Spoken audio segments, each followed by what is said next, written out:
Pour la première fois, pas du tout en direct de la piscine de l'Hôtel Indépendance de Ouagadougou, mais au Centre culturel français, d'où le calme ambiant, quelques oiseaux. L'université n'est pas loin, des gens achèvent de manger. Et nous avons donc le plaisir de voir l'âme de ce festival, en tout cas quelqu'un sans qui ce festival n'aurait pas été ou n'aurait pas été le même, qui rougit de modestie, mais il a tort, Gaston Caboret, donc que les Français connaissent peut-être parce qu'il a sorti un film. Il a fait un film qui s'appelle Wankuni, dont tous les gens, tous les critiques ont dit que c'était un film formidable, ce qui est vrai, et qui est burkinabé, et qui donc depuis Wankuni s'est trouvé mêlé d'une façon centrale, d'une part à l'état du cinéma dans ce pays, donc au Burkina Faso, et du coup au Festival de Ouagadougou, et à la Fédération panafricaine des cinéastes. Donc on peut commencer d'une façon assez brutale, Gaston. De cinéaste, tu es devenu bureaucrate ou homme politique. Est-ce terrible? Terrible n'est peut-être pas le mot, mais il est certain que c'est parfois des tâches conflictuelles. Disons que j'ai commencé quasiment à être cinéaste en même temps que je me suis occupé de gérer le cinéma. J'aime mieux ça parce que j'ai un peu peur du mot administratif, mais je pense que ça ne change pas beaucoup la réalité. Et de travailler à ce niveau, je pense que il faut que quelqu'un fasse avancer le débat et surtout les structures qui s'occupent de donner une impulsion au cinéma. Et depuis 10 ans, je dirige en effet le Centre national du cinéma de Ouagadougou.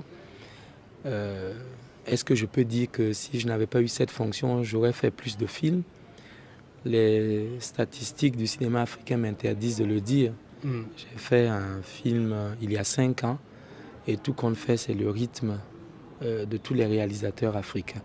Mais néanmoins, il est clair qu'à certains moments, je me sens piégé par mes fonctions de gestionnaire du cinéma national et aussi d'un certain côté du cinéma africain, puisque je m'occupe de cette fédération panafricaine des cinéastes. Alors on va faire un point d'histoire. Donc on va parler de cette fédération panafricaine des cinéastes, que tout le monde connaît sous le nom de FEPACI, qui est déjà une histoire ancienne, qui a eu des hauts et des bas. Et pour être franc, tu as repris cette fédération, tu as été nommé à un moment où ça n'allait pas très fort. C'est-à-dire qu'il y avait crise, où il y avait fatigue, usure, malversation, déconsidération de cette fédération. Or, il est évident qu'en Afrique, on ne pourra pas avancer s'il n'y a pas d'organisme un petit peu crédible et un petit peu fort, parce que l'avenir du cinéma africain est quand même entre les mains des cinéastes. Ça s'est passé comment alors? Oui, la Fédération panafricaine des cinéastes est née en 1970 à Tunis. Je pense qu'elle est la preuve de la conscience précoce que les cinéastes africains ont eue, qu'il fallait une vision unitaire minimale du rôle que peut jouer le cinéma africain et aussi de son mode d'organisation en tant que phénomène de culture, mais aussi en tant que secteur d'activité économique tout simplement. Depuis cette date, imaginez des individus dispersés sur un continent aussi vaste que le nôtre, sans oublier que en fait, cette fédération regroupe les mêmes États que l'OUA, donc hors des frontières continentales de l'Afrique. Donc imaginez des individus sans aucun moyen qui essaient de travailler ensemble, c'est très difficile. Même déjà pour des États au sein d'organismes intergouvernementaux, ce n'est pas évident. Mais je pense que c'était important et c'est ça que les cinéastes ont compris. Malheureusement, les problèmes, le manque de moyens et peut-être aussi une certaine, disons, mauvaise gestion de la réalité par les hommes qui étaient à la tête de cette fédération. Ces deux choses se sont conjuguées pour mettre la FEPACI dans une crise qui a duré quasiment 10 ans. 10 ans. Et c'est au terme de 10 années que le 3e congrès a pu se réunir à Ouagadougou en février 1985 et que j'ai été un peu, je dois le dire, contre ma propre volonté, porté à la tête de cette fédération. Donc nous avons entrepris d'abord un travail pour rétablir la crédibilité de cette entité professionnelle qui jouit d'une autorité morale que les cinéastes se sont donnés librement et qui doit travailler avec d'autres partenaires, au premier rang desquels se trouvent les États. Bien sûr. Parce que sans organisation du secteur du cinéma par des textes législatifs, réglementaires, juridiques, on ne peut pas rêver de créer un secteur du cinéma digne de ce nom. Donc le rôle des cinéastes est de réfléchir, parce qu'ils sont les premiers intéressés, sur les handicaps et les obstacles au développement du cinéma africain et de proposer des solutions concrètes et réalistes où les finances ont une importance mais ne sont pas un préalable incontournable. Nous pensons qu'avec de l'organisation, étant donné qu'il y a des spectateurs en Afrique, que des films sont vus, on peut faire en sorte que le cinéma, l'argent que génère le cinéma, puisse être réinvesti dans le cinéma. Donc c'est à cela que s'attache essentiellement la FEPACI, en dialoguant, en collaborant avec les États, en jouant le rôle d'instrument d'animation, de coordination, et parfois aussi c'est utile de culpabilisation au niveau des États. Donc c'était la politique de la FEPACI qui était que les cinéastes se regroupaient pour convaincre ou faire pression sur les différents États de l'importance du cinéma. Or ce qui se passe, c'est que beaucoup d'États n'ont jamais compris ou jamais beaucoup prêté attention à ça. Autre chose, c'est que les États à tour de rôle, il y a une sorte d'histoire du cinéma africain État par État, à un moment ont été en pointe et puis après ont abandonné. Par exemple, là je discutais avec un responsable du Niger qui disait que bon, il n'y a plus rien au Niger, on a laissé tomber les cinéastes, alors qu'on sait bien que historiquement, beaucoup de choses ont commencé au Niger dans le cinéma. Donc il y a une sorte de roulement des États et en ce moment on a le sentiment que le Burkina Faso est plutôt un État en pointe, ou un État où il y a plus de conscience ou plus de bonne volonté pour articuler un petit peu ce que peut un État et ce que veulent les cinéastes par rapport à un public qui lui veut voir des films. Donc toi tu es burkinabé, comment ça s'est passé cette sorte de, pas de leadership, mais disons de rôle de conscience maximum du cinéma africain au Burkina Faso, alors que ça pourrait être dans des pays plus riches comme la Côte d'Ivoire, qui visiblement sont beaucoup moins intéressés? Je pense que le cas du Burkina Faso démontre justement que ce n'est pas une affaire d'argent, le devenir du cinéma africain, mais une question de lucidité et de clairvoyance et aussi de capacité de gestion.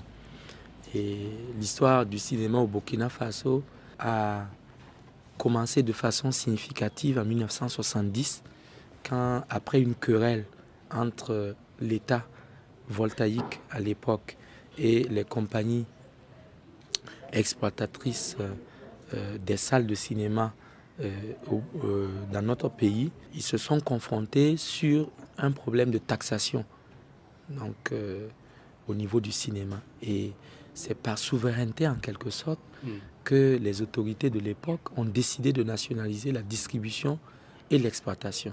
Parce que tout simplement, Sekma et Komasiko ont voulu démontrer leur force qu'ils avaient, qui était réelle. Il y a eu un bras de fer. Qu'il y avait des spectateurs qui ne pouvaient plus se passer de voir des images dans les salles obscures.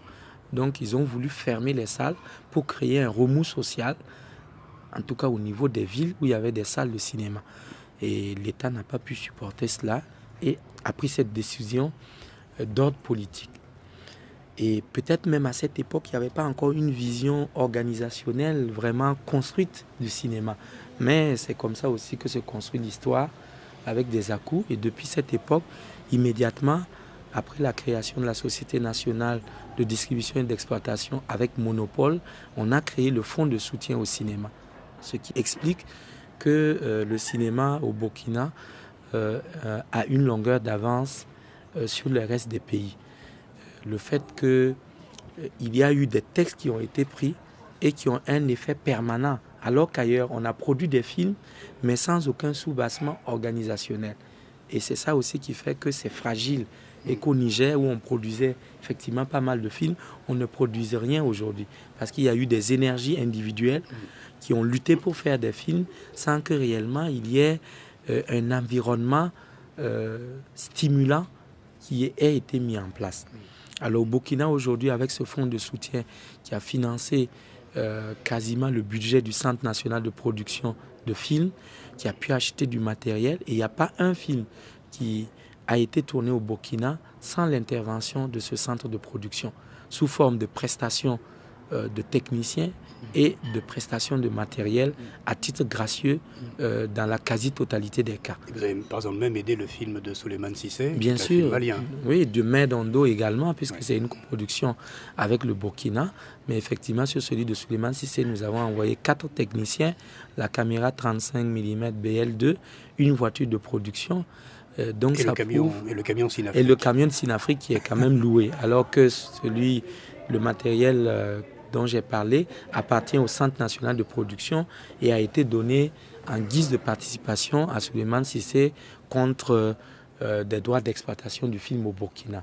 Donc c'est essentiellement une mesure d'aide plutôt qu'autre chose. Donc je pense que cela tient au fait qu'il y a eu une certaine vision cohérente du cinéma avec les moyens qu'on avait. On a pu atteindre une rentabilité maximale effectivement. Et je crois que chacun des pays africains peut faire ce minimum-là avec de la volonté, parce qu'il faut du suivi dedans. Au Sénégal, par exemple, on a aidé des cinéastes. Bien avant le Burkina, on a donné des prêts aux cinéastes, mais c'était presque des prêts qui ont été donnés pour dire, puisque vous gueulez tant, on vous donne de l'argent, démontrez-nous ce que vous pouvez faire.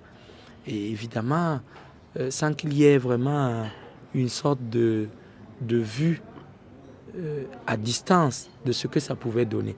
Donc il y a eu des à-coups dans l'histoire de certains pays, alors qu'au Burkina, on a l'impression qu'il y a un courant assez continu d'action au profit du cinéma. Nous sommes cinéastes burkinabés et nous estimons que ce qui a été fait est loin d'être le maximum de ce qui peut être fait dans notre propre contexte. Par exemple, jusque-là, nous n'avons pas un ensemble organique de textes qui gère le cinéma national. Alors que depuis près de 7 ans, nous réclamons à corps et à cri cette organisation-là. Bon. Mais malgré tout, étant donné qu'il y a une attention permanente, les choses ont pu se faire. Mais nous avons besoin de solidifier tout ça, de consolider tout ça avec une organisation qui existe, avec des textes qui peuvent s'améliorer et tout cela.